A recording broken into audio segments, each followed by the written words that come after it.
যারা সত্যের সাক্ষী দিয়েছে, সত্যের সাক্ষ্যদাতা। সত্য হচ্ছে ইসলাম। সত্য কি?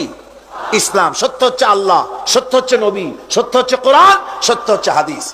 এই মহাসত্যকে যারা স্বীকৃতি দিয়েছে, নিজেদের কথা দিয়ে, কাজ দিয়ে, ধন দিয়ে, সম্পদ দিয়ে, এমনকি নিজের জীবনটা এই রাস্তায় বিলিয়ে দিয়ে মহাসত্যের চিরস্থায়ী সাক্ষী দিয়ে দুনিয়া থেকে যারা বিদায় হলেন, ওনারা হচ্ছেন শহীদ। আজ রাস্তাঘাটে শহীদ হয়, যার তার নামের আগে শহীদ বসায় দেয়। শহীদ এত সোজা জিনিস নয়। আল্লাহর রাস্তায়, ধর্মের জন্য, ইসলামের জন্য, আল্লাহর জন্য, কোরআনের জন্য, রাসূলের জন্য যারা জীবন দেন, তারাই হচ্ছে শহীদ। এই শহীদদের মর্যাদা আল্লাহ রাব্বুল আলামিন এত বেশি মর্যাদা দান করেছেন। শহীদদের মর্যাদা আল্লাহ পাক দিয়েছেন, কিয়ামতের দিন শহীদদের কোনো বিচার করা হবে না।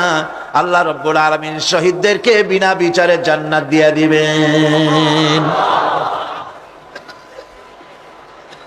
শহীদের বিশাল মর্যাদা, বিরাট মর্যাদা। এই শহীদ শাহাদাতের তামান্না প্রত্যেক মুসলমানের ভিতরে থাকতে হবে। হুজুর বলেছেন, শহীদি মওতের যন্ত্রণা পিঁপড়ায় কাটার যন্ত্রণার চাইতে বেশি কিছু নয়।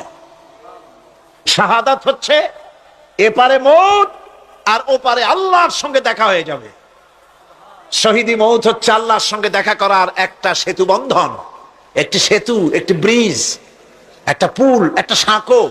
এপারে দুনিয়া, ওপারে আল্লাহ পাকের সঙ্গে দেখা হবে। সুবহানাল্লাহ। ভাইরা, ইসলামের জন্য যারা জীবন দিলেন, যারা শাহাদাত বরণ করলেন, তারা জাতির সম্মানের পাত্র। সেই সম্মান, সেই মর্যাদা আল্লাহ রাব্বুল আলামিন শহীদদের প্রদান করেছেন।